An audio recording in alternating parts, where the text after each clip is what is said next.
Tonight's invocation will be given by Victor Gonzalez, our Economic Development and Public Affairs Director, followed by the Pledge of Allegiance by Alana James, a senior at Salvarita High School, and she informed me she plans on going in the Navy and broke my Air Force heart, but that's okay afterwards.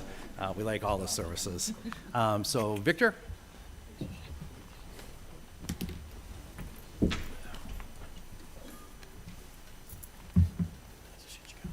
Good afternoon. Let's bow our heads and close our eyes.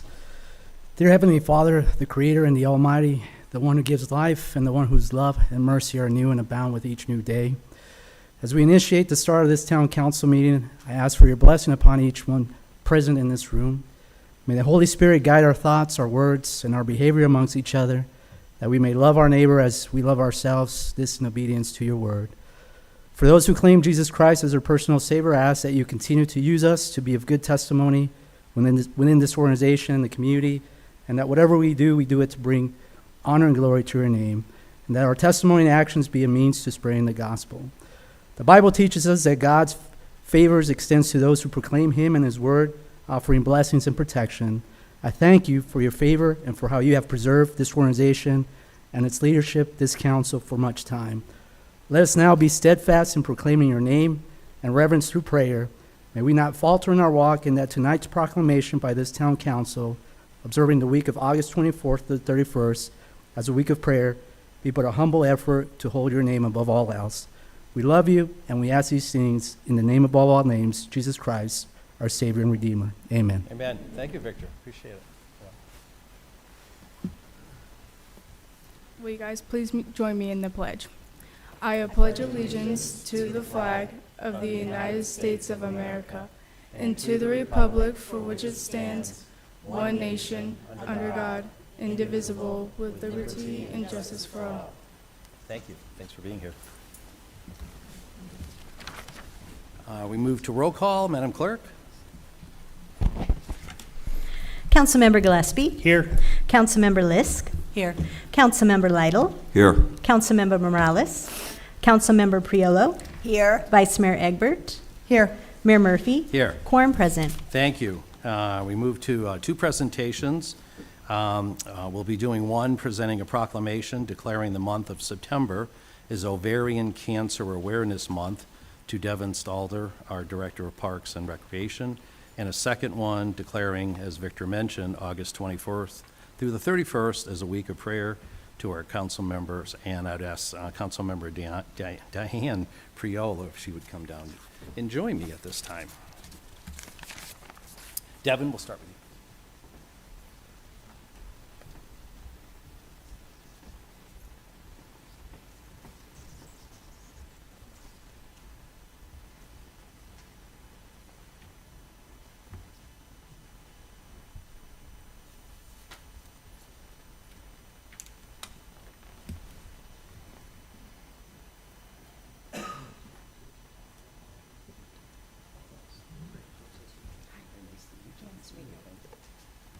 So after I read it, we can get a picture of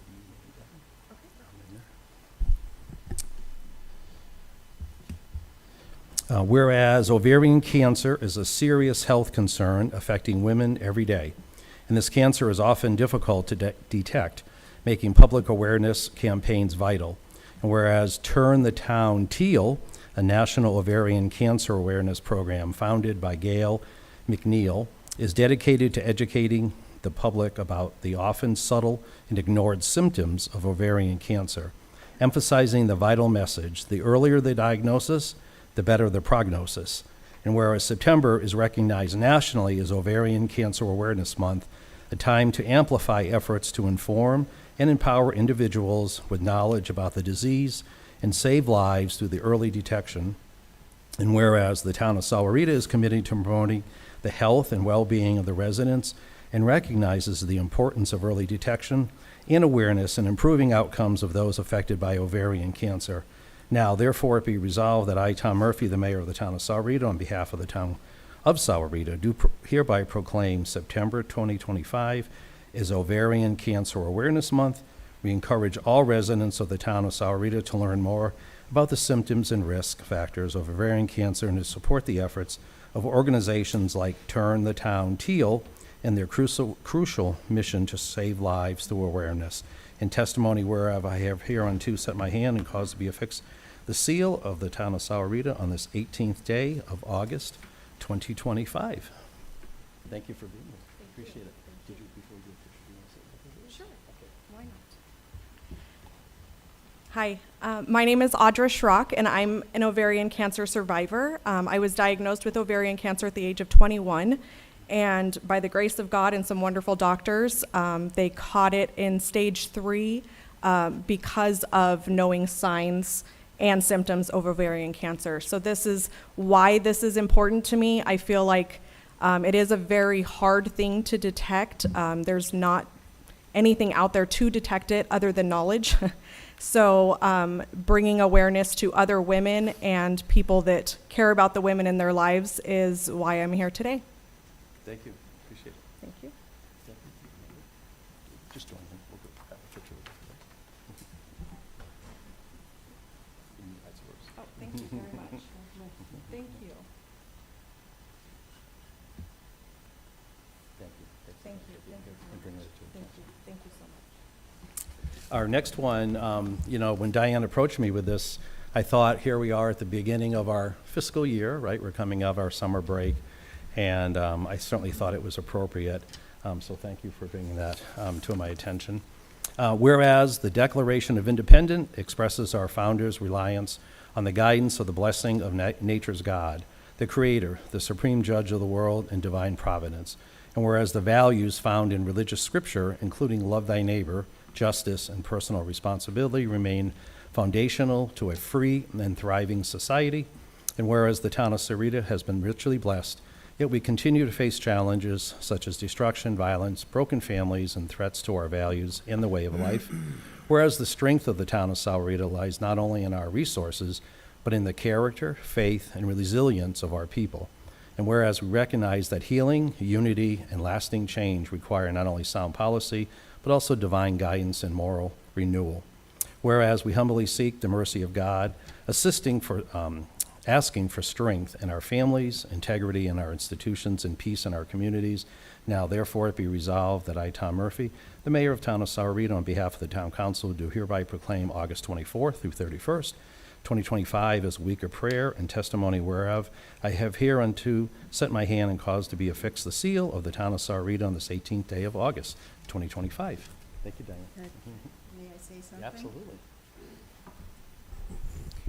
Blessed is the nation whose God is the Lord. Psalms 33:12. So I'll adapt it for tonight. Blessed is the town whose God is the Lord. Abundant blessings upon the town council, the town government, and all of our beloved citizens.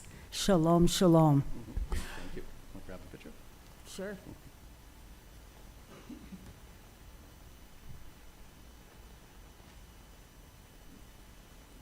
Thanks. Oh, yeah.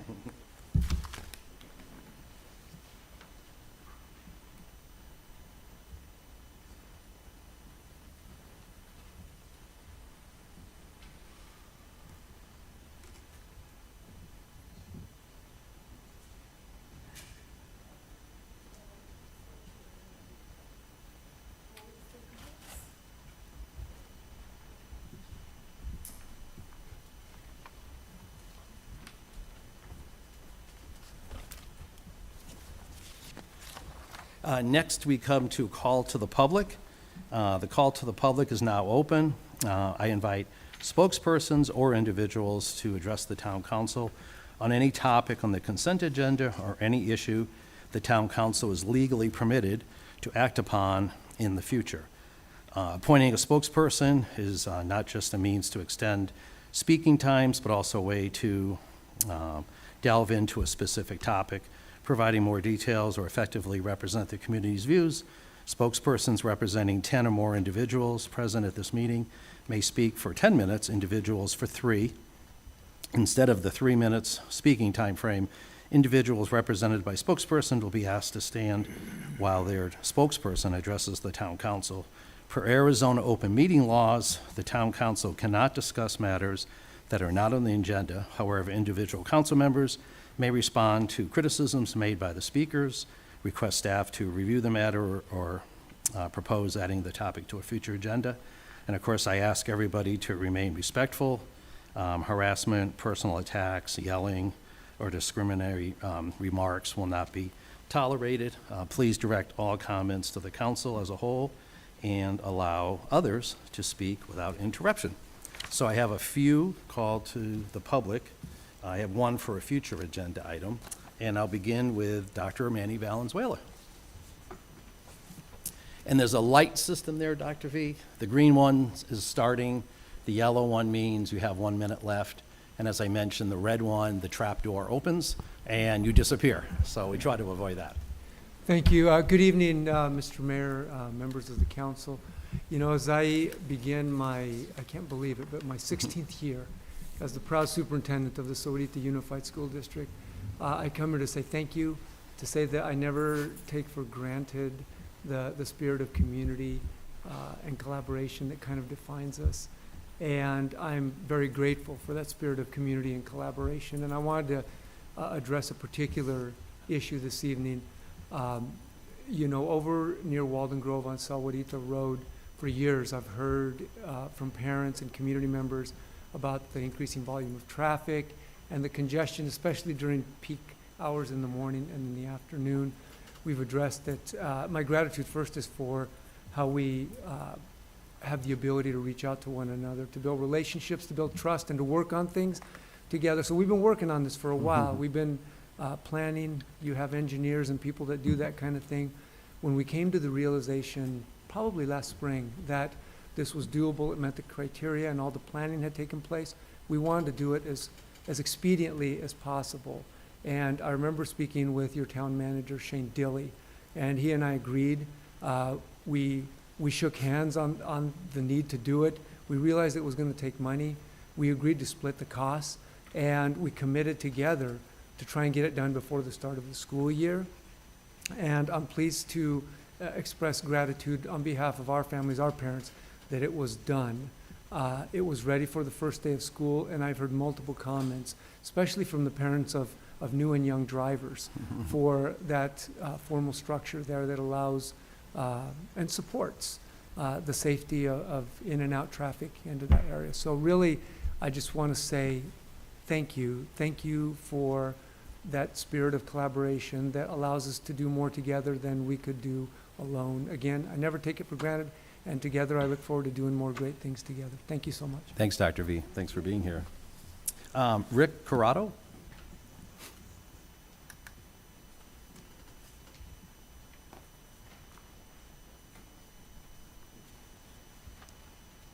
My name is Rick Corrado, and I live at 487 North Hale Drive in the Quail Creek community in Sahuarita/Green Valley. Honorable Mayor Murphy, distinguished members of the town council and town staff, I come before you because I ponder many questions to which I do not have answers. I think about why I moved to southern Arizona. I think about the town mission statement. I question the language in the mission statement about protection of our natural and cultural resources. Does this include our concern over an adequate water supply? So I have to ask myself, why is it that we constantly allow businesses and entities, both foreign and domestic, to come into our community to attempt to ruin, usurp, and steal our resources? The desire for superiority in artificial intelligence has blinded us.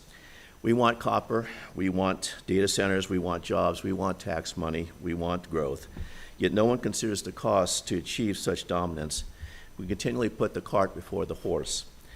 No concession is given to all the resources that will be impacted, nor the profound effects on Arizona's constituents, mentally, physically, and emotionally. Arizona is in the midst of a 30-year drought. Then why is it that we will allow Copper World Mining Project to use 6,000 to 13,000 gallons of water, acre feet of water per year? This could potentially amount to 4 billion gallons of water. Yet no one questions how much water will be pumped out or used, nor the environmental impact that this will have. The only resource more precious than southern Arizona than copper is water. So I ask, why is there no environmental impact assessment readily available? Why is the traffic study being withheld? Why is such a large company like Hudbay Minerals, who can afford the best legal representation possible, filing inappropriately for an air quality permit? What is it, or what was the rush that they filed incorrectly, and why the continued silence and lack of response from Hudbay? A similar large undertaking by Amazon, the Project Blue Data Center, was recently defeated by the Tucson City Council. Quite simply, the allure of jobs, tax dollars, did not compensate for the extremely high water use, nor the power on our electricity to power the data center. The profits were not worth all the environmental costs to the air, water use, or desert environment. Our mission statement seems to indicate such, that we should be concerned about this. So there are many questions, but very few answers. We again need to ask ourselves, why do we choose to live here? Are we willing to protect and defend our town and our region? And the town needs to think about passing a strong resolution in opposition to the Copper World Mining Project. And I would consider it your appreciation in addressing this. Thank you for your time. Thanks for being here. Noah Sundberg? Mr. Mayor, can I interrupt really Yes. quickly? Thank you for speaking, Rick. I just wanted to let the audience know you do not need to give us your Yeah, address. just your name is fine. This is out on YouTube. Don't give us your address. You can just say you're a resident or not. So I just wanted to make sure that everybody knew they didn't need to. Thanks. Noah? So my name's Noah Sundberg. I've been a resident since 2008. And I want a good police force, and I don't think we have one. And I think we have issues with our police force because we have a violent, dishonest police chief. Dishonest because they arrested a man falsely, which is not the first time. And violent because rather than de-escalating or doing anything to mitigate a situation, he threw a man to the ground, he grabbed him to throw him before he even spoke to him. It's wrong. And you guys haven't done anything. You didn't change your executive session to do anything. You didn't put it on the agenda now. You guys, if you don't do anything, are complicit in a violent police chief who has a history of bad behavior in this district. We'll start with the Walmart case, which made national news, where we illegally arrested a guy. And it wasn't prosecuted because we illegally did it. And the cop that did it was violent, loud, dangerous. And we removed that cop, not because of that incident, but because further incidents had happened. But we did nothing to remove his certification. Our chief didn't care. Then there's a case with a lady who had a weapon in the pecan groves, who disarmed herself, got on her knees, and then the police beat her up. I mean, the mugshot that was in the Green Valley News had a big bloody lip, and it turns out that the police did it after she was disarmed and on her knees. That's wrong, but that's our culture. Then, of course, we have the instance that's really been coming to the front, which is they claimed exigent circumstances that didn't exist, and then beat up the person that they came to see if she was well for a wellness visit. They smashed a door into her face intentionally, as they say on the video. That's wrong. And that's why they were there the day that they got, the chief decided to be violent without really doing anything, just get straight to violence. And that's because they wanted to record the deposition, which seems reasonable because your police admit that it takes them over 2 years to get any video out because you guys slow walk and hide what you've done, which is not acceptable. That's your own director at the police station saying it takes over 2 years to get any video out. So of course you want to record your own testimony because you can't trust the town to get it to them in time. We have a chief that acted so irresponsibly, and he is currently the chief. He is not put on administrative leave. Give him the vacation until you decide things. But personally, I think he committed my opinion. I am not a lawyer. He committed assault. He effectively committed kidnapping when they falsely arrested someone under trumped-up charges. It was wrong. You guys have to fix it. It's your job, and if your town manager won't fix it, then you need to get a town manager who will. Thank you. Thanks for being here, Noah. Appreciate it. Next is Mark Brown.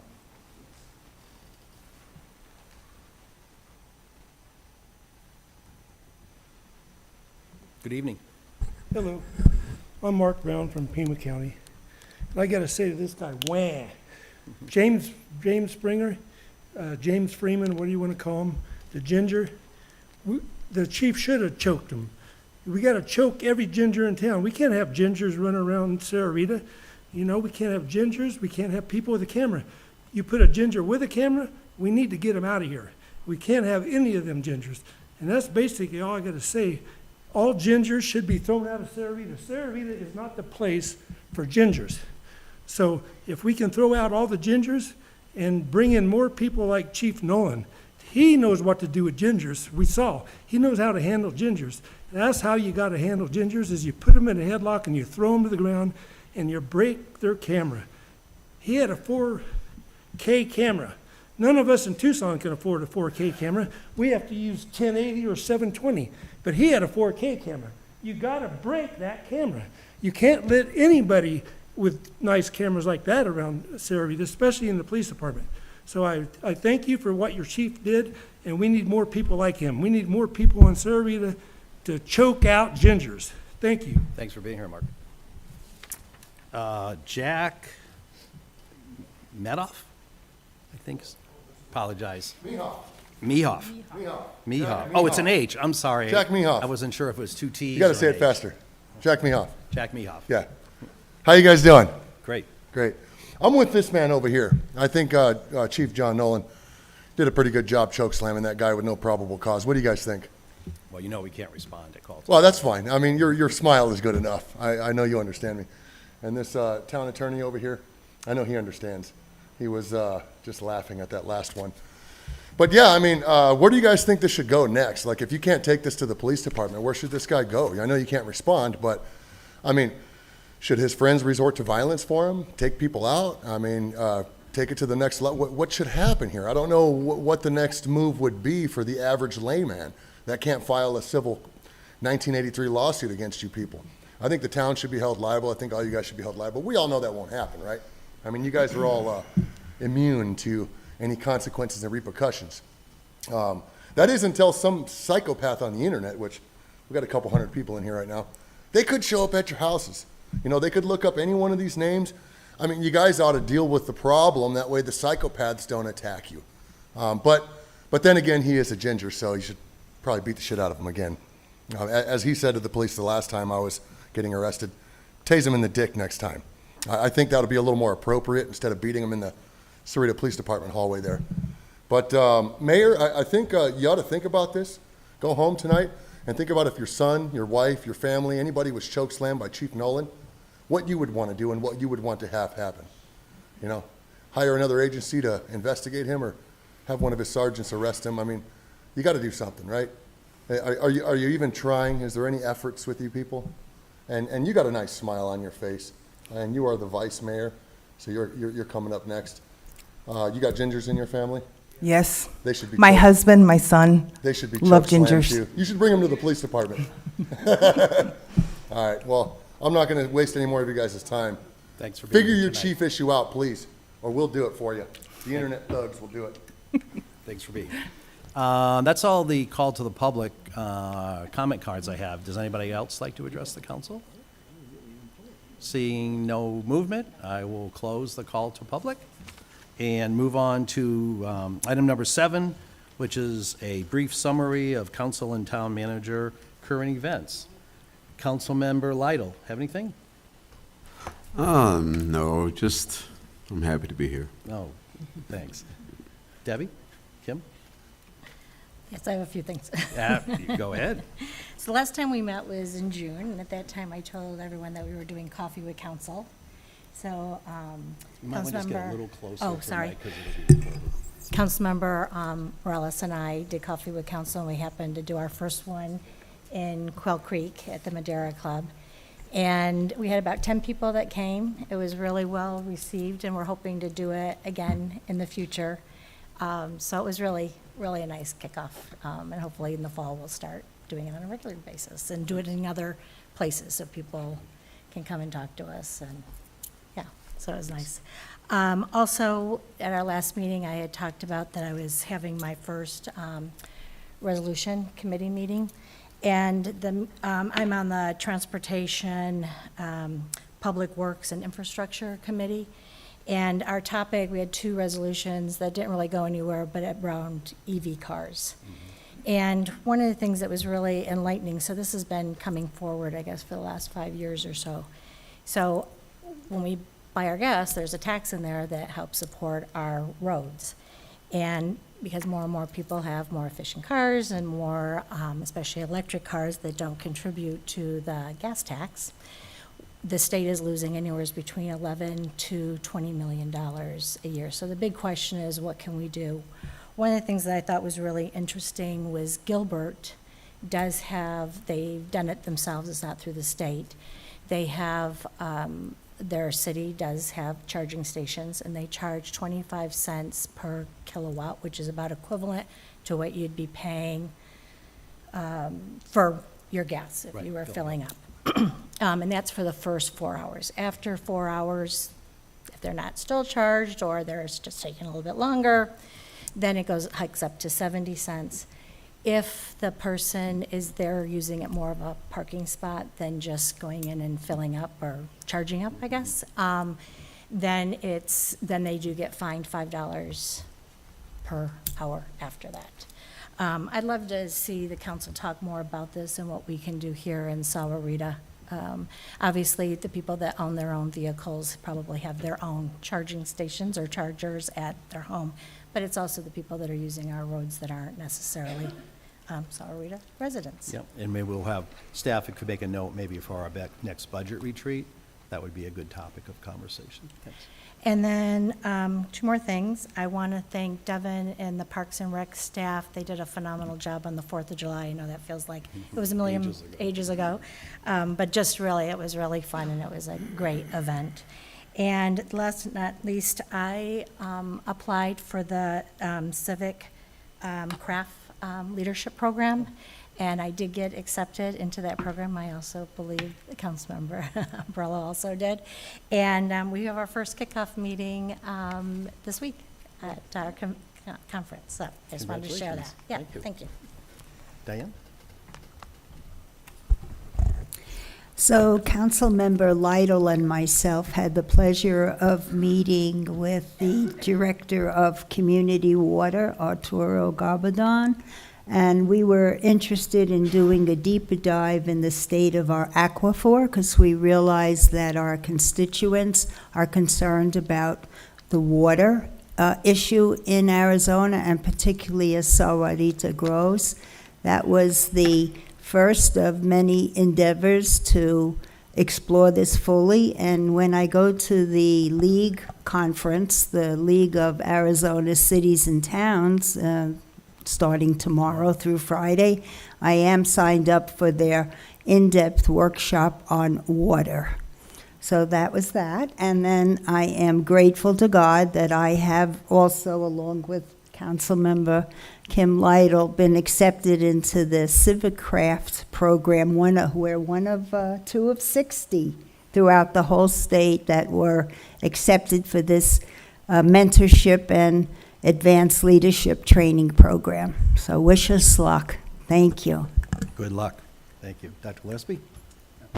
Kim? Kara? Kim, Very quickly, wanted to echo what Kim said about the 4th of July. It was spectacular to get there. I got there at the very beginning, and to see families set up their section that they were going to hang out, and they stayed the whole time. And it was just a wonderful closeness that I felt like from the 4th of July event there, and I appreciate staff. It's a long day that day. It's very hot on the 4th of July in Arizona, so I appreciate all of their hard work with that. I also wanted to I know Dr. Valenzuela is gone already, but I wanted to thank him for his service to all the students in the district. All of my children have gone through the school district, and his leadership has been phenomenal. Keeping teachers working in today's society is hard, and they are doing just a spectacular job keeping our kids safe and keeping teachers in the classrooms to teach our kids, so I appreciate that. And I want to tell you guys to enjoy League as a full-time teacher. I won't be able to make it, so enjoy up there, intermingling and learning resources from our other colleagues. And very briefly, a happy birthday to this guy on the far right, Mr. Lytle. I won't say how old, but he had a big birthday this month. I was going to carry the candles, but I'm not strong enough to do that on there. Let's move on to the next item. That's right. Thanks for filling in. I was in Okinawa on July 4th, but thanks for the great communication, because I felt like I was there with the videos that were recorded. Also at the League, We'll pick it up for you, but you're getting a 16-year service award. So thanks for the service to the town over all these years. Congratulations. Yeah. I was going to get up and get it for you, but they're going to go, Kara, you don't look like a Kara, so we'll have to find somebody else that might. No, you won't qualify either for that. And thanks to the Salvation Army and the school district, we had our backpack program for returning students that might be struggling a little bit financially. And Freeport was one of the funders of it, the Better Business Bureau, and all of the different organizations that showed up, including our PD. So I was very grateful for everybody attending. Thanks for your comments on Dr. V, and I've heard nothing but positives on the light. I was able to attend a ribbon cutting for United Community Health Center. They just renovated their main campus, and Freeport was a big contributor to that. So I appreciated the invite. Beth, when she goes and touches a little bit on the manager's report, we'll touch on RTA a little bit. We'll have to have a special meeting probably before the Board of Supervisors meet on the 2nd of September. And also, with the country's 250th birthday next year, every state gets to bring one band, so to speak, to the ceremony, and the whole state of Arizona, Sahuarita High School marching band is the only representative from Arizona to go. So they applied, and so all of Arizona will be represented by SHS Marching Band. So, and I know they're into fundraising for that. It's a very expensive venture to do that, but, you know, very proud. Both my daughters participated in that band years ago, so I'm very proud of the advancements they've made. And as a reminder, again, September 8th is our next meeting, but Beth will touch on a little bit on, we'll probably have to have Bianca reach out and try to schedule a special meeting just to get a briefing on RTA next. Beth, if you'd like to touch on some of the manager functions. So, good evening, Mr. Mayor, members of the council. Yeah, Mr. Mayor gave you the bad news that we will likely have to have a special meeting. But the good news with that is that the RTA board finally, after 7 years, has agreed upon a 20-year plan for RTA to hopefully take to the voters in March. Wow. To his point that the Board of Supervisors has their meeting on September 2nd for their vote.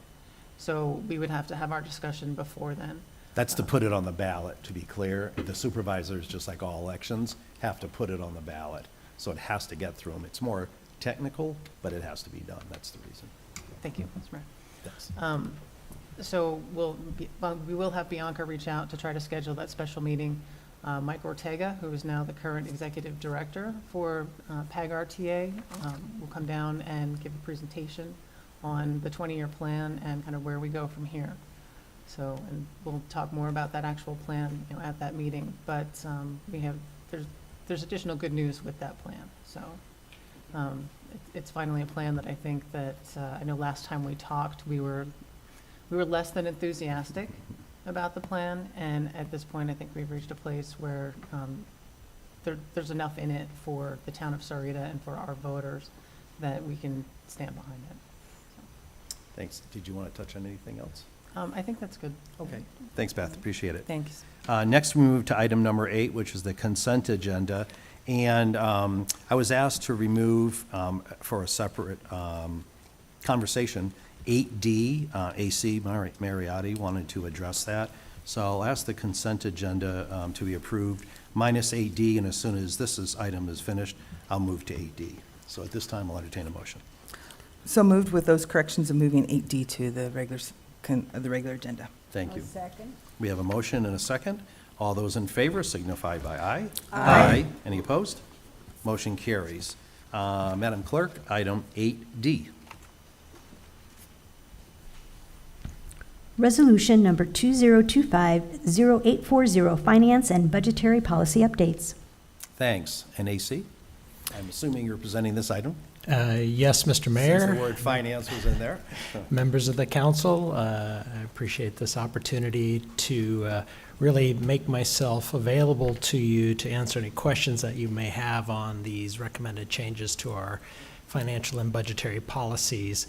Now, a lot of them are housekeeping items, which warrants being on the consent agenda, but a couple are a little bit more technical or maybe not as much housekeeping, and I just want to make sure that before you adopt it, you have an opportunity to ask me any questions that you might have on these items. So I'm just going to touch on a couple of them, the ones that I think are a little bit more significant, and again, if you have any questions on those elements, we can certainly dig into it a little bit deeper, but most of them are housekeeping in nature. Some of them are to just bring more clarity to our existing policies, and some of the changes are to sort of codify what our existing practice is or has been. So with respect to policy section 1.5.3, that particular section relates to contingency carry forwards. That's one of the things that we've been budgeting for several years now within our budget. It relates to capital project budgets and developing year-end estimates. And despite our best efforts to come up with accurate year-end estimates, sometimes reality differs, right? Because we're dealing with those estimates around February for the end of the year, and we expect certain things to occur in that time frame. And then obviously the reality often differs. And I'll give you a brief example of that. You might have a project where we think, say it's a $100,000 project, and we believe that project's going to be completed in the current fiscal year. So we're going to spend 100% in the current fiscal year, and then next year would have no budget. But in some situations, you'll come in and see actual results where we actually incur $80,000 in costs despite a $100,000 estimate. But next year, we still have $0 budgeted, right? So what do we do under that circumstance? Mm-hmm. Well, the contingency carry forward budget allowance allows us to tap into that possibility to take the $20,000 and to apply it towards that project. So over the 2 fiscal years, the project budget hasn't changed. It's just how it gets allocated between the 2 fiscal years. So what this provision does is it just sets in place the mechanics behind the concept of the things that we've talked about over the past several years' budget. So unless there's any questions on that, I'll move on to the next most significant change. Any questions from council? No, thanks. Okay. The next significant change, and it looks like a wholesale, large, extravagant rewrite, and that's on section 4, which is our grants. So we did rewrite that section. We have a grants officer now, Richard, that well-dressed man over there waving to you all. He rewrote it, so we took advantage of his expertise in grants to kind of incorporate a lot of the same principles that we've had in our previous policy, but just kind of expand upon it a little bit more and to have the policies address more of our strategic alignment. If you have any questions about that particular section, I'll turn the floor over to Richard, and he can get into any of the details if you need that. So, questions? He came all dressed up for nothing, but we'll go with that. All right. Thanks. Continue, AC. The next section that probably warrants a little bit of discussion is section 7.1, and this is on our capital assets. We have that new thing that GASB requires of us to record in our financial statements, and that would be intangible assets, or in particular, right-to-use assets. These things make sense to accountants, but not much in the way of anybody else beyond accountants. So what this does in policy is it addresses that difference between tangible assets, which we've always cared about, and GASB's always required us to care about, and intangible assets and the accounting treatment behind it. So for tangible assets, central finance tracks everything currently. That's $5,000 or more. Why $5,000? It's because that's the federal threshold to track assets. Things that are below that threshold, finance doesn't track in the accounting system. But the departments are still responsible for tracking those items through inventory controls and whatnot. So if something gets capitalized in this manner, it's depreciated over the useful life of the asset. So from an accounting treatment is, when we buy it, it's not an expenditure when we buy, or an expense when we buy it, and we expense it over the useful life of the time frame that we're going to be, utilizing it. So case in point, $5,000 asset with a 5-year useful life, that's going to be $1,000 a year, right? So now the federal government is saying, well, due to inflation, everything, 5,000 is too low of a threshold. We're raising that to 10,000, so we're just proposing that we follow suit with that. And our counterparts are basically, we're all following the federal guidance with respect to tangible assets. For intangible assets, it's a whole different ball of wax. It's dealing with operating leases. It's dealing with subscription-based information technology agreements. These things are short-lived in nature. The accounting treatment for such is onerous, and we should still account for it properly, but for financial statement reporting purposes, we want to have a different threshold than we do for capital assets. And so what we're proposing there, like Pima County, is to have a $100,000 asset threshold for intangible assets. So if it's a big dollar item and it's a right-to-use asset, we'll go ahead and track it in this fashion. Otherwise, we're going to handle it like we've always handled it in the past, and that would be to expense it.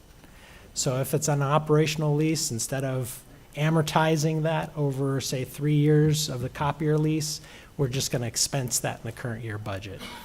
And GAAP allows for this treatment. It's not a violation of GAAP. And so this is really an efficiency modification. So unless there's any questions on that? Any questions? No. No. Okay. Continue, sorry. And then the last section that I'll address is section 10.2.2.3, and that's establishing operational reserves and allowing for that possibility in other funds. Right now, we only call for minimum fund balance policies in the general fund, the streets or the transportation fund, and the wastewater enterprise fund, because those are our 3 primary operating funds. But through the establishment of the solid waste enterprise fund, pursuant to the AC, just 1 second. Mr. Mehoff, you know, you're welcome to record, but it's really hard to hear the presentation while we're conducting the town's business with the background noise. So feel free to tape away. Yes. What's the name you called me? I thought it was Mr. Mehoff. Yeah, Jack Mehoff. Yes. Well, Mr. Mehoff. It's just, What's your problem? it's hard to hear why. Well, I can hear you. This is meant for good acoustics, so if you could keep your voice down, we'd appreciate it. But whisper sweet nothings into the cops here then. thank you very much. Please continue, AC. All right, so pursuant to our consultant's recommendation, they actually recommended we establish operational reserves in the Solid Waste Enterprise Fund. And when we adopted the budget, it has operational reserves in there of $250,000. So this is just to codify what our current practice is, and it suggests that other funds can establish operational reserves as well. Section 10.2.3 in the same area, we're recommending that we establish a capital replacement reserve in the wastewater enterprise fund of 1% of the historical cost of assets that are acquired in the wastewater fund pursuant to the last audited financial statement.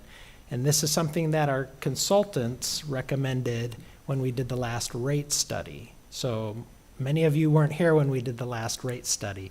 So a capital replacement reserve is also just a best practice in accounting as well. So it just sets aside a bucket of money in case, you know, you have the sinkhole or whatever, you have some money that's available to deal with capital items, not just on the operational side.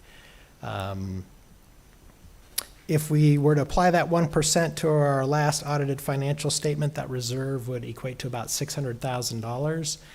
So you may ask, well, why haven't we discussed this in previous years? Well, in previous years, the Wastewater Enterprise Fund had significant deficits. We didn't have the ability to establish capital reserves, but now we have an operational reserve. It's funded, and because of that, we have the now opportunity to actually establish and start filling up our cash bucket for capital replacement. So those are the significant changes. I thought it warranted a little bit of discussion, and with that, I'll turn it over to the council. Thanks. Anybody need clarification on any of those items? And this is gonna, I know we pulled it out, but will require a motion. So I'll entertain a motion approving this particular resolution. I move to approve the Senate agenda item 8D. Second. And John, will we need to read off the no? No, Mayor. Okay, thank you. I'll second. We have a motion and a second. Anybody need any further clarification or discussion? No. All those in favor signify by aye. Aye. Any opposed? Motion carries. Thank you. Item number 9A, Madam Clerk. Public hearing and possible action regarding ordinance number 2025186, Town Code Amendment, Title 18, Sections 18.07 and 18.93. Well, I had Nathan Barrett down, and I know you're not Nathan Barrett. Yeah. So Dylan, I'm assuming you're going to take this on, and please proceed. Mayor Murphy, members of the council, tonight's agenda item is for a public hearing for a zoning code text amendment to the temporary use standards. For a little background on this, the temporary use permit process was adopted when the town was first incorporated. A little while ago, planning staff began drafting an amendment to create an administrative process for temporary use permits, and this was to make the process easier and faster for some of those temporary use permits that have minimal impact on the surrounding property owners and are typically for a shorter time frame than the temporary use process typically allows. At the same time, we took 2 temporary off-site sign plan applications before the Planning and Zoning Commission at public hearings. And following those public hearings, the commission directed us to investigate an administrative process for those reviews as well. So we combined those 2 amendments into the amendment that we're presenting tonight. So what is a temporary use permit? It is a use of a true temporary nature. It means it does not involve the erection of a substantial building. It also allows for uses that would not otherwise be allowed in the zone. The most recent example of a temporary use permit in the town was when we had the plant nursery up near the Fry Shopping Center, and that was there for about a year. So the current process, temporary use permits go to the Board of Adjustment at a notice public hearing, and they're valid for a year. The temporary off-site sign plans go before the Planning and Zoning Commission at a public hearing. And because both processes require public hearings and the notice for public hearings, the applicants do have to apply well in advance of when they actually want to use the temporary use. And this has been an issue for some of the applicants who the time frame doesn't work for what they were proposing. I also wanted to give a little background here on the temporary off-site sign plan and where that came from. The temporary off-site sign plans were established by the town as part of a sign amendment overhaul that, and the reason for that was it came out of a court case up in the Phoenix area that basically stated that the sign codes could not be regulated based on the content of the sign. So rather than just allow all temporary signage, off-site signage, the town decided to basically prohibit it, but they realized that there were some applicants that still could use that sort of advertising, and so we created an avenue through the temporary off-site sign plan application process. Tonight's proposal would create a Class 1 temporary use permit process. It would be, as we stated, an administrative review process for certain temporary uses that would meet the requirements that we've established in this amendment, and then it would apply to certain temporary off-site sign plans, and I'll go over those standards on a later slide. The current temporary use permit process would then become a Class 2 temporary use. It would still follow the same process as it does now, which is a public hearing before the Board of Adjustment. It's just a name change for the current process. So this is a list of the proposed temporary uses that would qualify as a Class 1. That is, you have a temporary security trailer office. This would be for a construction site that's an active construction site. You have the temporary model home complex for subdivision under development. You've got your holiday outdoor sales and farmers markets. And then you have temporary cargo container storage. This would be for, commercial remodel where they need to take some of that stuff that they have inside and store it somewhere temporarily. Or the other thing that has come up in the past is for commercial businesses that have excess holiday merchandise that they cannot get into the store at that time. They'll ask for a shipping container to store it in until they have room in either the within the store to put it in. And then you have the temporary off-site sign plan that will qualify based on the standards that we've established in this amendment. And these are the standards that we established for the temporary off-site sign plan. And just to give you an idea with these, we took kind of what the applicants that we've had in the past, what they needed, and what we felt, we tried to blend that with the idea of not allowing the town to be inundated with temporary signage. So that's where we came up with these standards. And those standards are 60 days in any 365-day period. They're allowed to have 3 display periods within those 60 days, 120 square feet signage total, and 12 square feet per sign, as well as a maximum of 20 signs total. The amendment would simplify the process for temporary uses that are active for shorter timeframes and have little or no impact on the surrounding properties. It also simplifies the process for temporary off-site sign plan applicants if they meet the standards that we established. If they do not meet those standards, they would still go through the current process, which is a public hearing before the Planning and Zoning Commission. Mm-hmm. We took this to the Planning and Zoning Commission in early June. They voted 4-0 to recommend approval of the zoning code text amendment. No members of the public spoke at that hearing. We advertised tonight's meeting in the Green Valley News on August 3rd, and staff has not received any comments to date. There's a recommended motion on the screen, and that concludes my staff report. Thanks. Before I open the public hearing, does anybody have any questions or clarification for Dylan? To my left? No? At this time, I'll open the public hearing on this particular item. Would anybody like to address the council on this text amendment? Sure. Does the sign code have to be for financial signs, or could you write a sign about the chief and do that temporarily and put that out for the 60-day period? No, good question.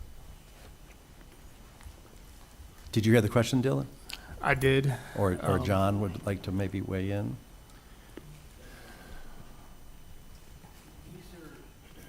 I think it's not on. Am I on now? Okay, Yeah. there you go. Yeah, the temporary sign code regulates business signs on commercial property. Right. So we don't regulate. Freedom of expression. We don't regulate signs on residential property.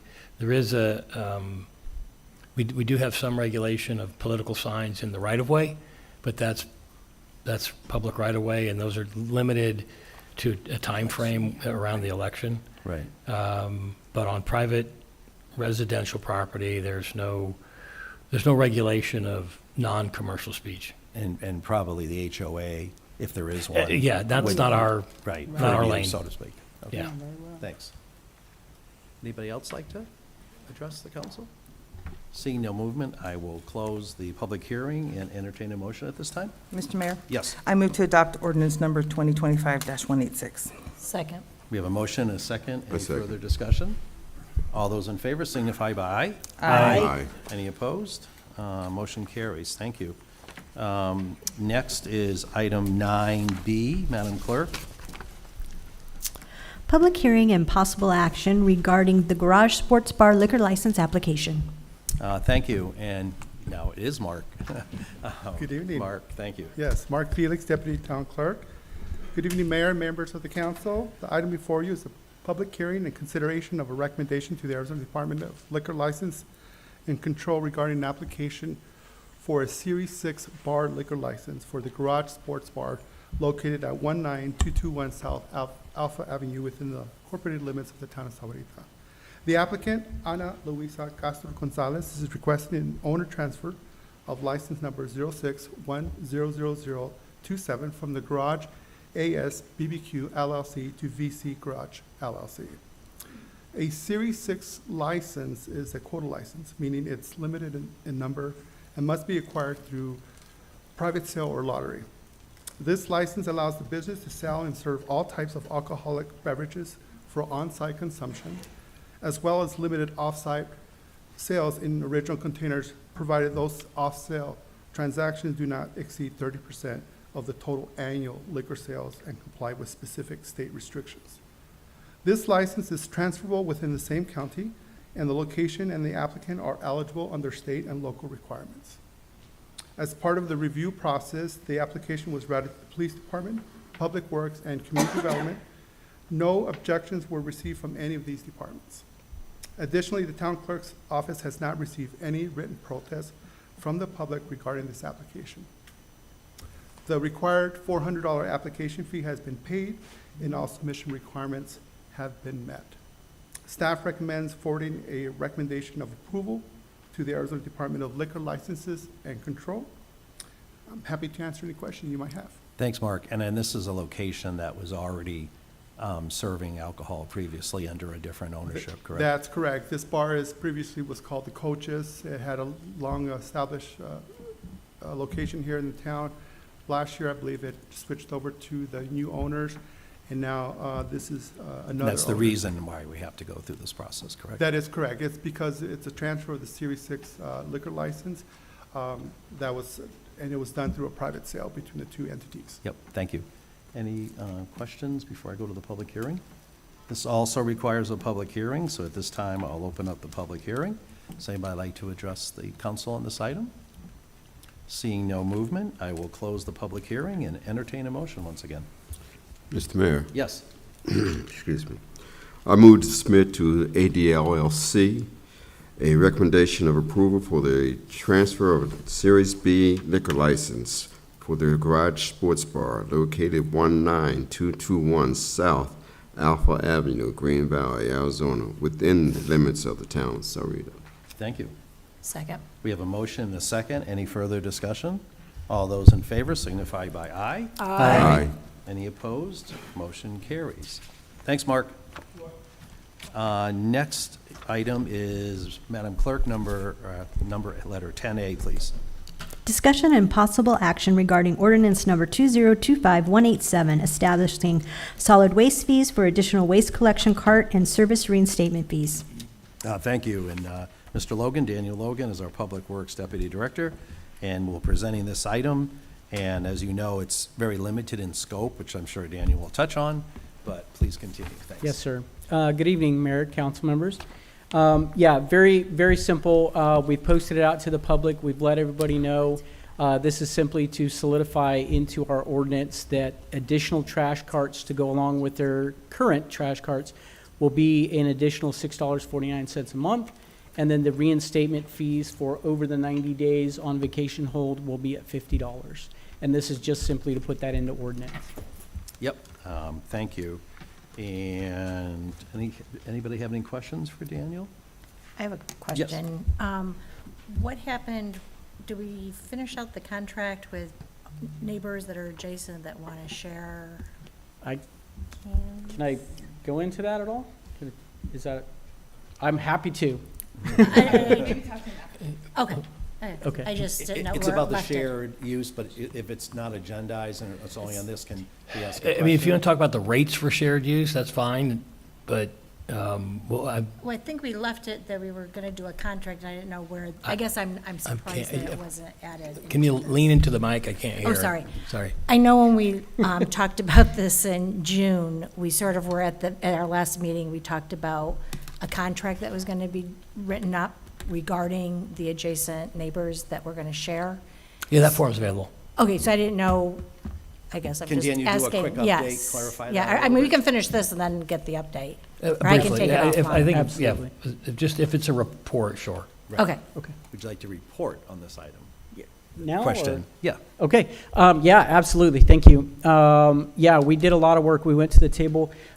John turned around a very good form that was 2 adjacent properties. It was agreement, minimum 6 months, splits that bill between 2 households. Of course, they lose the bulky, but everybody who really needed it doesn't really need the bulky. We explained that to them, we walked them through, I received the form. Town clerk's office was absolutely fantastic, still have them. We've refined the form now. I think we've gone through 3 different drafts with the town clerk's help, telling me what residents are coming back with the feedback, and now we're tracking where those carts, that set of carts is kept, which household. Got that information uploaded to Waste Connections, did that Thursday of last week. So they've got all the billing going out correct. We wanted to beat the first invoice going out. So everybody that submitted all the way up until Thursday morning is currently enrolled in that system and doing great. I think I didn't check with them today, but I'm going to check back in, and we're just going to continue that on. But yeah, so far, so good. Yeah, we did see a lot of carts, just to put it out at large.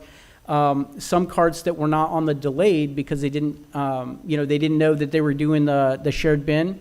So we did deliver at both houses, but now we're going back with Waste Connections' help, and we're picking up those extra set of carts. But so far, everybody's pretty happy with it. Great. You bet. Any other questions for Daniel? If not, I'll entertain a motion at this time for item 10A.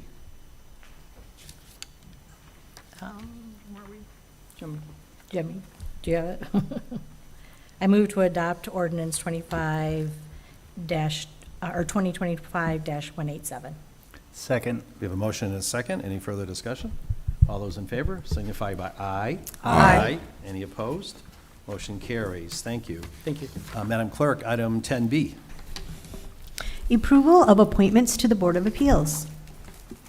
Thank you. This evening, we'll be considering two appointments to the Board of Appeals. First, the reappointment of Frank Macia to serve a term ending January 30th, 2030. And second, the appointment of Tatiana Bresler to fulfill the remainder of an unexpired term ending January 30th, 2028. Does anybody have any questions for Lisa or staff on those particular items? People? No? If not, I'll entertain a motion at this time.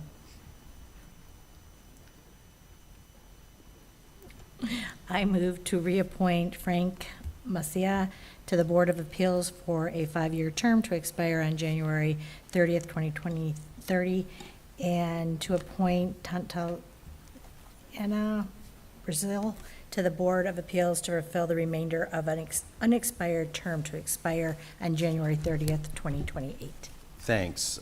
We have a motion. Second. And we have a second. Any further discussion? All those in favor signify by aye. Aye. Any opposed? Motion carries.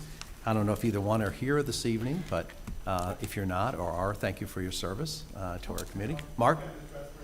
Oh. Oh. Thank you for, you know, we're going to double your pay for your service, but besides that, thank you for Thank you your for willingness. serving in the community Absolutely. and doing good where good can be done.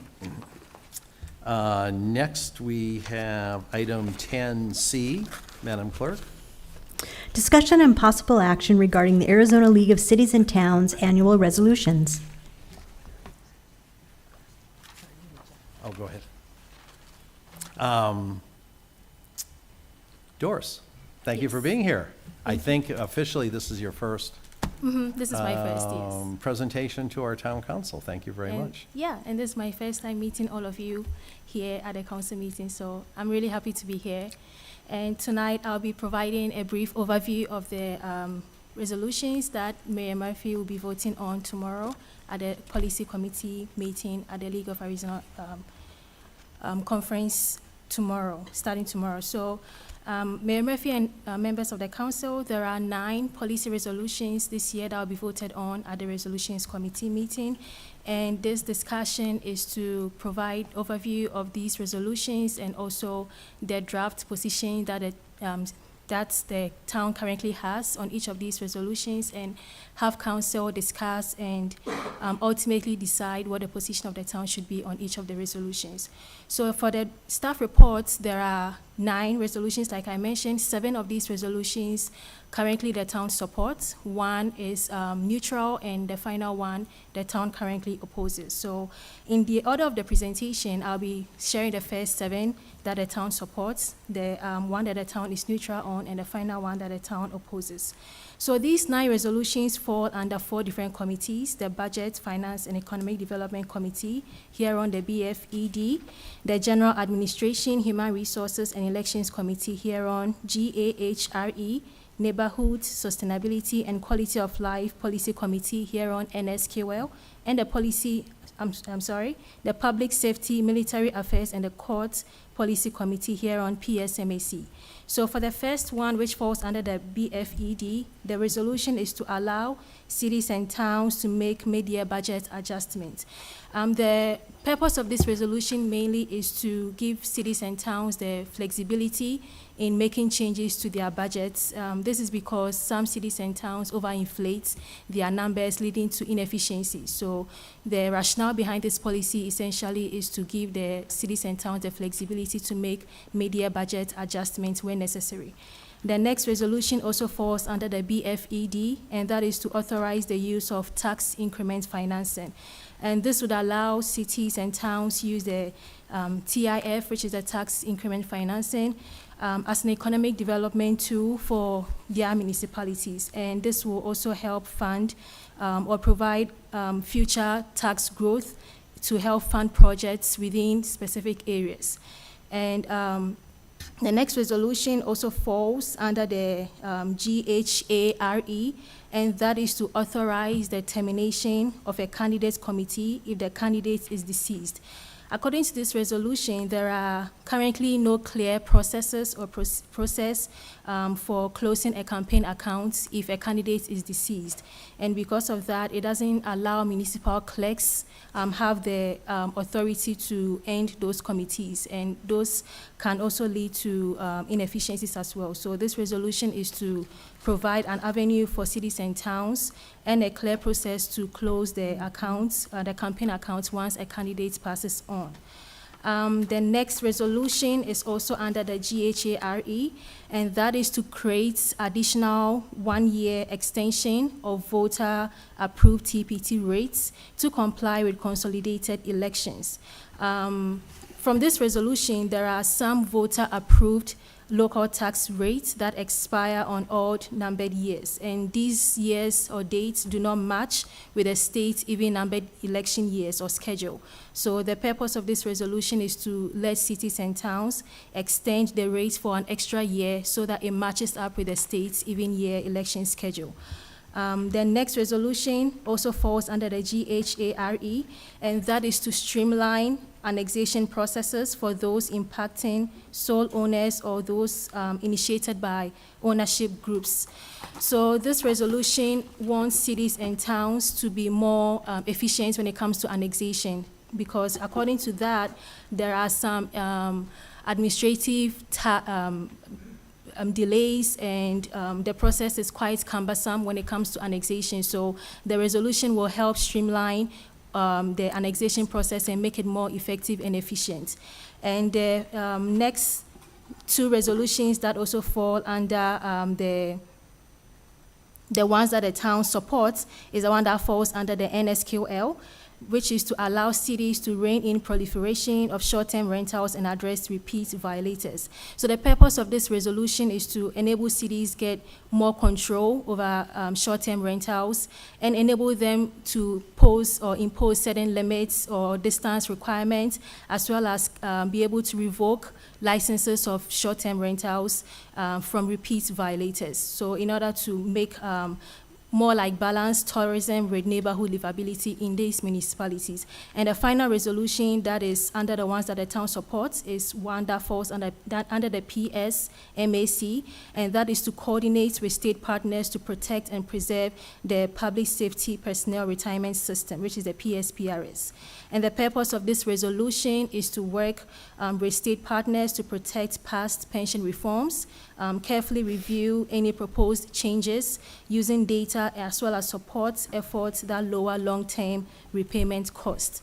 So now the resolution that the town currently is neutral on is the one that falls under the BFED.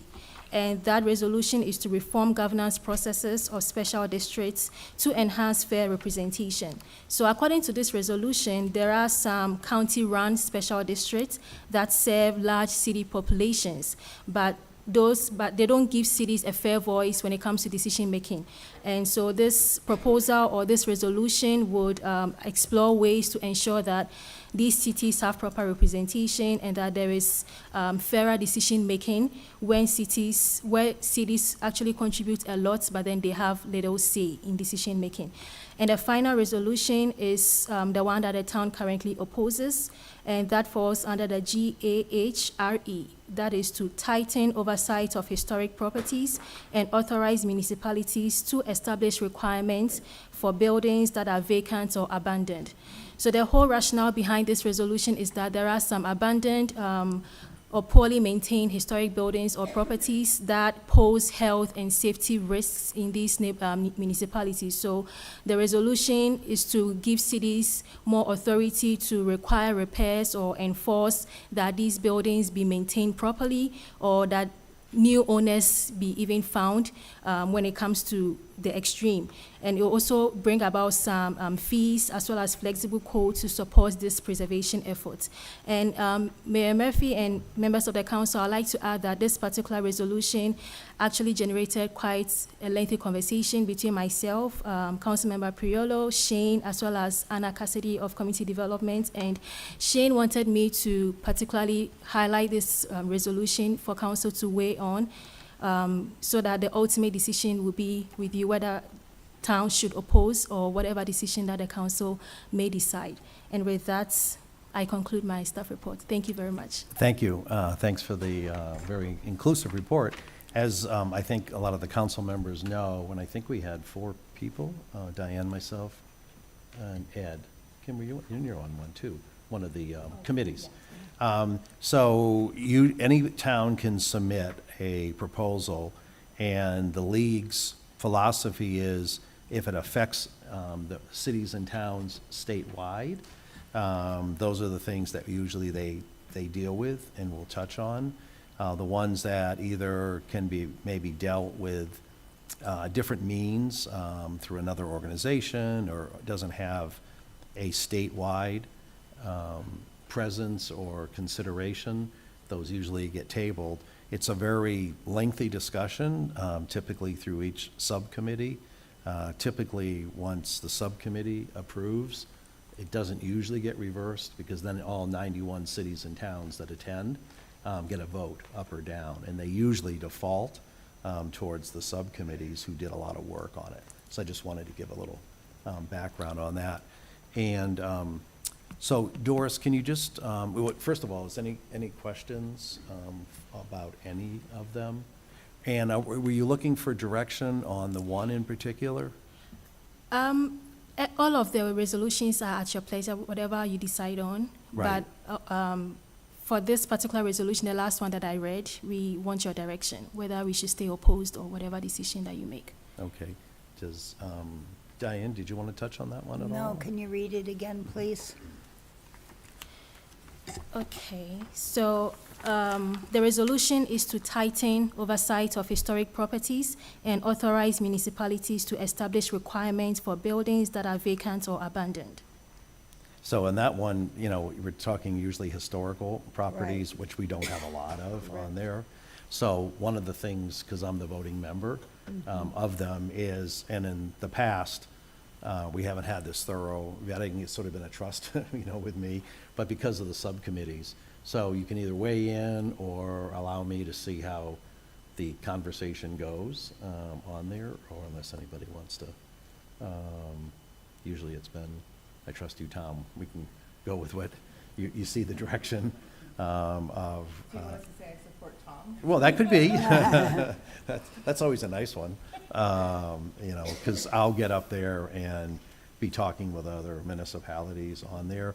Honestly, in 10 years, I've only seen one reversed at the resolutions committee, because you have to get a lot of, if it's already going in one direction by the subcommittee, they have to find a lot of friends, so to speak, to reverse what the subcommittee, who did a lot of work and did the presentation, league staff weighed in, so that's usually where it ends up. So if you want to, if you're okay with that direction.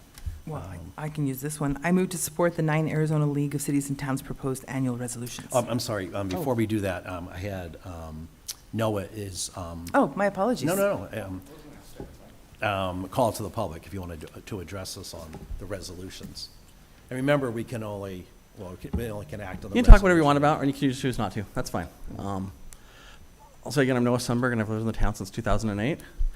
And I can't stand the League of Cities and Towns. I think it's a lobbying group that doesn't represent us well, regularly puts things out there that don't represent the town citizens well. Even sometimes they don't represent us well that our council supports.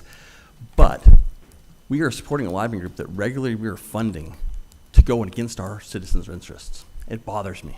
And I listened to those things, and most of those things were garbage and weren't good things. But we'll start with one thing. Someone wants to have us have fair taxes on cars. That's not on there. And that affects the whole state. That seems like that's a failure.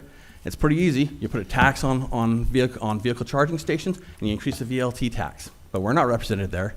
But the other thing is, they mentioned this thing about special districts. No more unfair special districts in this state than community facility districts, which we have 2 of, and one of us has voted for on this council, where you do not get fair representation. One of us did not. And you do not get fair representation on. Because those people in those districts do not get a representation. They are not. They are judged without representation by you as a board, not as a council, but as a community facility district board. And so when you have these cut and paste ones, I mean, there's nothing more in the statewide interest in bad tax policy than CFDs for special districts. And obviously you guys have those and aren't supporting us. So my point is, for the community's interest, you are supporting and funding a lobbying group that does not represent us well, has not brought the interests we care about to the state, the state or state issues, has not represented us with what they brought to that serves us well. So I know that the mayor loves this, not the mayor, you may too, but the town manager loves the cities and towns. But this is an organization that has never represented us well. We should stop funding them. We should stop being excited to be going to their meetings. We should stop doing what they do when they go against what the residents really need. And when you have things that we want brought forward and they do not bring forward propositions to the state that actually represent us. Many times we bring things that go strictly against our values and our goals of this town. Thanks. Thank you. Anybody else? It's the only speaker card I had on that item. If not, maybe at this time you'd like to make a motion. I made the motion, it's already on the table, so it's a second. Yeah, we're looking for a second at this point. Second. We have a motion and a second. Any further discussion? All those in favor signify by aye. Aye. Any opposed? Motion carries. Thank you. Thank you, Doris. Appreciate Thank it. you. Next is item 11, Madam Clerk. Discussion regarding the municipal complex holiday lighting and decorations. And I just wanted to emphasize, Lacey, if you want to make your, where did Lacey go? Oh, there you are. This is just for input, just for discussion, no action on this. Just, I think staff, Lacey, Park and Rec, just, they're going to give us a little update and want us to weigh in. And it might be obviously brought back at a future time, but before it's brought back, Lacey and the team wanted to touch base on this. Thanks. All right. Good evening, Mayor and members of the council. I'm here to talk about the municipal complex holiday lights. Pretty picture. Very. That was from this past year, 2024. Just a little bit of information about our holiday lights. They're a great benefit to the community. They get put up typically at the end of November and stay up through mid-January or so, dependent upon the light schedule. They provide a long-lasting value to the community. People see them at our signature event, Winterfest. During that time that they're up, they also boost community morale. People come out and take photos with them. We've even had the schools from next door walk over and do photos with Santa and that sort of thing throughout the school year before they're out for winter break. A little bit of background information on our contract. The contract that we currently held expired in fiscal year 25. That was with the Christmas light decorators. At this time, we're pursuing a one-year amendment through fiscal year 2026, and then we'll bid for a new contract prior to fiscal year 27. During our previous year's expenditure, fiscal year 23 was $48,000, fiscal year 24 was $65,000, and then fiscal year 25 was $71,000. So we've seen an increase with inflation. A lot of the items that we've been getting are pretty similar year over year. Mm-hmm. We did a little bit of an expansion in the garden area here at the town complex, but it wasn't grand. It was a few $1,000s. And here's a further breakdown of what we would see for a fiscal year 26 quote. This is still with the Christmas light decorators. Our scope of work has not changed from fiscal year 25 to fiscal year 26, and we're at a total of $71,000. So down just a tiny bit. In comparison, our nearby municipalities, Town of Marana is also using Christmas light decorators, and they're spending a similar amount that we are, $75,000 per year. Plus, they had an additional cost of $200,000 when they bought their LED Christmas tree in fiscal year 23. That was a one-time purchase for them, in addition to storing and maintaining that Christmas tree every year. And do they use their own labor to put it up? or They don't. They contract that They through. contract out, so it's an additional cost on top of. Correct. buying And the this tree. is just their Christmas tree and their surrounding areas in the Christmas tree. Their actual courtyard decor is on a separate agreement, and it's a separate additional cost. Right. So it's a significant difference. So you're saying that Marana's outdoing us? Yeah. Yes, we need to step it up. It's a taller tree. Okay, just a question. It is a huge, huge display. Not that I'm competing against Marana. They're a great city. Town of Oro Valley does not contract with anyone. Their holiday display is actually put up by SACA. They do an event up there in the winter time, and so they fund all of their holiday lighting. But the contract with SACA cost them something, right? It's not at zero cost. I would assume so. It's not a cost to the town Right, itself. because when we partner with SACA, it's usually, there's a cost associated with it, right, for our events? Oh, we do give a donation, yes, throughout the year. Right, thanks.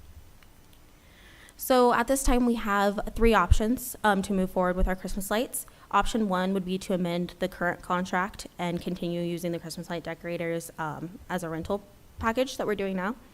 Option two would be to purchase the lights outright. This would include maintaining and storing the Christmas lights year over year, which would be a significant cost.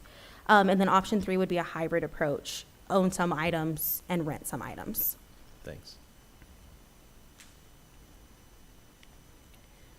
Next steps, Parks and Recreation intends to introduce a Christmas light decorating contract extension for a consent agenda item for September 8th council meeting. So this is just a little bit of background information, as you had mentioned. We'll either approve the fiscal year 2026 contract extension at that time. Parks and Recreation recommends option one. That would be continuing our rental package with the Christmas light decorators. And then we'll request for approvals ahead of fiscal year 27 to begin a new contract going forward. And this could be another agenda item for our budget retreat on our upcoming new budget season. Correct. On there. But I obviously understand why you would recommend one, because we only have one meeting, before, and you have to get in front of the line. Obviously welcome, are you finished? Yes. Okay. Welcome input from the council. So it sounds like, at least to me, we're at least it's starting the discussion on how we want to move forward. As you heard, they've spent $200,000 on a tree, and then they had to contract out to put it up. But just really opening up for, I know when we had our agenda setting meeting, there was discussion, moving forward, because I see a lot of people in the globe, they come over, take pictures, right, with their families and with the chair, but maybe having a, Salarita picture frame, holiday card. I was gonna give you credit. Yeah. On there, because I watched the residents with the Salarita sign, how many have stopped there, right, to connect in with the identification. And I've noticed over the years, we have, after every couple of years, freshened up the picture-taking opportunities, in the garden, or by the front door. Since I stole your idea, I'll open it up. Any thoughts on either what we'd want to see on September 8th, because they're looking for an amendment for one extra year, and then further discussion on what everybody would like to see. Vice Mayor, did you want to kick it off? Start off? Well, I stole your idea, so you got to. Well, I was going to add to it, and it was actually a combination of what Beth said too at that same meeting where I brought it up, that having some type of display that had our name, that people could have pictures, because everybody, not everybody, a lot of people in the town take their Christmas card pictures in front of that tree and other shots from there. And there's nothing that says Sahuarita.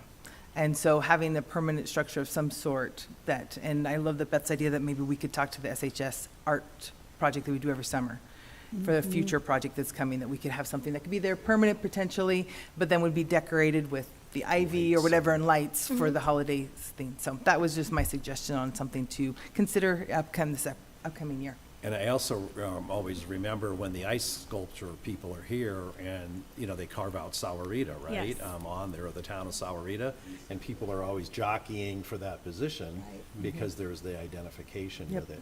I personally loved, especially, you know, the leaves are a little bit down, but you're driving down Sahuarita Road and how beautiful Sahuarita Center Way looks, you know, Yes. with it all lit up. And actually people have said, oh, that's where the town hall is. Because they don't always know where it is. I will say the most comments I get about all our events are the Christmas lights. Like, everybody's like, oh, the Christmas lights are up. Like, they anticipate it and look forward to it. It's the comment that I hear over and over again, more than probably any of the others. I will say around the holiday time, we get tons and tons of phone calls. People asking when they're going up and when they're coming down to make sure they get their photos in. So Right, I'm right. not surprised. So again, the big conversation is, you know, what would you like to see refreshed? I guess the other big conversation is, do we buy or contract? And then remembering we don't have a lot of space, just in general, on storing these things. But I started with Kara, Diane. Any thoughts on how we've been doing, or what we'd like to see different, or buying or leasing?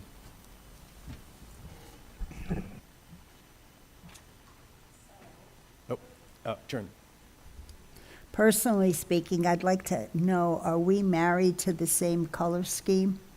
No, we're not. That's actually something we look at refreshing every few years. Our intention is to match it with our branding package for Winterfest. So I believe next year or the year after is when we're looking at refreshing our package again to a different color. We did refresh it this past year to add in silver and gold, which wasn't part of it the previous few years. Okay, yeah, because personally, What, you turned off for some reason? I would like to, that's for a future discussion, but I'm into the Christmas colors. The red, the green, and you had a beautiful Christmas lights, and it was gold, and it was a tree and squiggly just a few slides back. So I love the gold. I also love that it says Christmas. Me personally, I would like to call it Happy Hanukkah and Merry Christmas and not Winterfest, and to have colors that match the season. So, but one of the things that I know that's an issue is there's long lines. I know space is a problem, and I know there is long lines for folks to line up to take pictures in front of the arch with the big blue colored balls in front of the town hall. I don't know if anything could be done about that to alleviate that. And then you just mentioned the ice sculpture. Right. That's another hot spot. Now, remember, there only can be one Santa.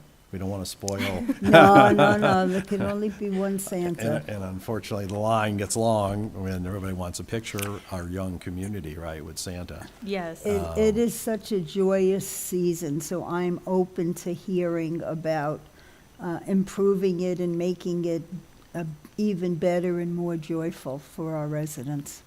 Yeah, and maybe touching on how often, how many years before we refresh. Okay. So maybe a little bit, you know, maybe after a couple of 2 years or so, because people do notice, right? Whether it's Fiesta Sahuarita or any of the other signature events, you know, people like things freshened up, you know, so to speak. But there's cost associated with it. But as the contractor has, you know, a variety of things, to Diane's point, you know, maybe look at possibly, you know, refreshing it quicker. Okay. Possibly. Ed? Personally, I thought the lines were great. A lot of people got to meet the neighbors, got to meet other people, and there was a lot of conversation going on in the lines. I know one of the options was, should we buy our own? Well, one would be the storage. The other one, I have to ask Devin, would our staff be able to handle it? I think that's the biggest point. Thank you. Councilmember Lytle, that's a great question. We haven't dove into the complexities of additional staff hours for setting up the lights, but it's a significant undertaking. We do have some staff on board who've worked at other municipalities who owned their setups, and the undertaking is pretty significant. I'm not sure how many have seen when Christmas light decorators get down here in November. They bring a small army to set these up and get all the trees wrapped and get the tree stood up. And doing it when the lights are off is a art, right? Because you don't really see it. It is, until yeah. they So, light it. and they make multiple visits, so they do the big setups and they come at night, make sure everything looks good. Yeah, it's a week process to set up and to tear down. That's a significant workload that if we were to look at owning, that's a cost to ownership as well. Just full disclosure, we haven't dove into what that complexity would look like, but that's why we want to have this item in front of you tonight, knowing that, you know, as a catalog of events, we want to make sure that we're doing our best for the community. And this was an item that, you know, we haven't revisited in a little while, and we're coming up quick to the season. It makes sense to talk about it. Okay, thanks. Debbie? So I was actually on the decorating committee when I worked here. We went from a tree that maybe 4 of us could put together to a tree that took staff to put together. It was fun while we did it. It was nothing compared to what we get now. Size-wise, it is a lot of work. I love the trees that we get. They're beautiful. What is the difference between purchasing our own and then paying the $71,000 a year? Councilmember Morales, there's absolutely an ROI, so a return on investment if we were to go through purchasing a tree. I think not knowing the fine details, it would be a long time until we got our money back on an investment. Lacey did a great job reaching out to our partners in Marana to see what they paid for their tree, $200,000. Their tree is, I think, 15 foot taller than the one we rent. LED, it'd be a significant purchase. We can do the math on it. We just haven't gone that far into the process. I guess one thing to think about is if you're going to spend $200,000, you're not refreshing that tree, right? That's the same tree that's going to be up there for a very long time. And if you look, their annual budget's still bigger than ours. Right. That's not including the tree. So Right. they're storing all the tree, plus they're spending $75,000. Right. So can I finish with one Yep. thing? So I don't know what lines you were standing in, but I was standing in the Santa Claus line. I know you weren't there because there was a lot of whiny kids waiting for Santa. So we need to come up with something where, I know Santa goes because he's the last one that comes in the parade or something, but you have a lot of whiny kids that just want to see Santa, and the parents don't want to get out of the line. They're missing the parade because they want to see Santa and they want to go home. It's already late. Yeah. So if we could come up with a plan where Santa is still rotating kids, I think we need to do that because that line was, I was like 5, 5th one in, and I even had some screaming kids. Yeah. He doesn't sit before, does he? He just shows up. He does. No, he does. Yeah. And And then we had this ice sculpture was right there, so then we just let the kids go play in the ice. We were like, go. Right. We Can't don't you care just if you- remind the We don't care kids? if you're all wet. Yeah. Can't you just remind the 30 kids that degrees. if they whine, they're on the naughty list? And- That's right. Oh, we did that. We did that, believe me. We could have a chalkboard there so a parent can write their name Yeah. down if they get too whiny. Well, Yeah, Councilmember so- Morales, we're lucky to have him for 3 hours with his busy schedule during the season. We'll take some looks at other solutions. Maybe to see if we get can make it maybe get easier. a high school kid to switch uniforms, to switch the Santa suit with him, to do the second half. Is it because of the breaks, you think, or possibly because of the No, I breaks? think what happened was it was a long period of time from when Santa got off and went to the parade. So And then we maybe had to wait 2, for him to having come. 2 We had to that wait can for the stay there lighting. longer. We had to wait for the lighting. And you're talking 2, 3-year-olds. Right, right. It's cold out there. They're So- playing in the ice. They're throwing things at each other. Devin, I know somebody that has a Santa suit.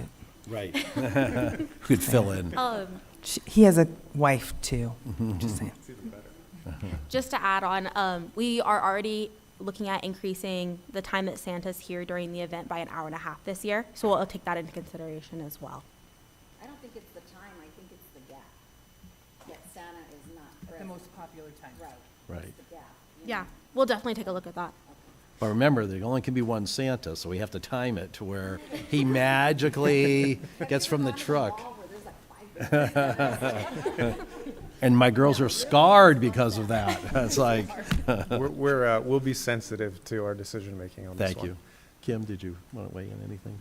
I was gonna say, I'm for your option one. I think investing, because like you said, you don't get your turnaround, you don't get the pick of your colors. The other thing is, even when you're keeping stuff, when you go to put things up, you have to prepare ahead of time to make sure all those lights are still working from the last year to the next year. So by contracting, the only thing I was gonna ask, do you guys go out to bid for other, I don't know How many companies? how many they do, companies are out right. there that are, even come down and do this? Yes, Councilmember Lisk, we do go through a public bidding process on this contract. We are asking for a one-year extension just because of the timing of getting this done, and it's on our radar now, and we wanted to have a discussion with you all before we committed to a scope for that process. I believe this contract was 3 years, it may have been 5 years. I need my finance team to clear that up, but I think it was 3 or 5 years, so we're just to the end of it. Yeah, you guys do an excellent job, so thank you. Thank you. Yeah, and I hadn't even thought about, every time I just bring my lights out, it's like, oh, I'm going to buying 2 more strands, because it's on me now, right? For doing it. Even Well, LEDs, which yeah. tend to But last it- a little yeah. better, but. Things get broken. I Right. mean, it's, but it's also those strings get Yes. tangled no matter what you do. I A don't care little what you wire do. breaks, you can't find it. So, and that's another, it takes a week to take them up, put them up, it takes a week to take them down. There's a whole back section of making sure everything's in working order before you even get out to the street to put them all up. And can I add, and the Yes. staff that hours Yes. that it would Oh, yeah. require, that's not doing something else they were And I'm hired to do. assuming Right. you don't have a lot of people just sitting around, not. On Christmas Yeah, time? you Mayor do, Murphy, right? typically not, and I'm sure our parks manager Dylan is listening to this. He had some opinions on which decision we went with. So he has worked on a crew putting lights up with the municipality owned, and his big concern was the tree health, something I hadn't considered, but one of the solutions was, well, let's just leave them up year round. You end up killing off the trees if you do that. So you Right. do have to commit, if you own, to putting them up each year, taking them down each year, and that is a pretty significant workload if we wanted to continue the size of installation that we have here. Right. I think I'm hearing everybody's probably comfortable with the 1-year extension, but then just take some of this feedback and as you're going to the next contract or freshening it Yeah. up, kind of just take some of the, I would say, some of the comments. Debbie? So I have another question. Spooktacular, one of the reasons you said you were gonna get rid of Spooktacular was that you could allocate some of that money into Winterfest. What are you allocating it into? Frankly, Councilmember Morales, there's not a one-for-one allocation. It's kind of the global cost of the entire event, but I'll tell you, what we kind of carved out for Winterfest is being consumed with the inflation cost for this contract. So I think last year it was 65,000. This year it's 71,000. We're essentially getting the same package. Actually, I don't think we're getting anything different this year. And that's really the escalation of the cost for the staff that we're Yeah, labor, I'm contracting. sure, So this is precisely why we had petitioned to make that change, so that we didn't have to revisit all the events globally and try to get some increased funding for them. Any other thoughts? I think they've got you have some good direction? I think we do, yes. So we'll be introducing a contract to the consent agenda for the next meeting. For 1 year, right? For 1 year. The, And then we'll amendment, likely and then revisit this during the budget budget retreat retreat. process, so we can talk about So- where do we want to go. Yep, and that way you can be thinking more about it when we have the budget retreat. Yeah. Thanks, Lacey. Thanks, Yeah. Devin. Thank you all. Appreciate it. Whoa, having no more further business, we're adjourned. Thank you. Devin, I forgot.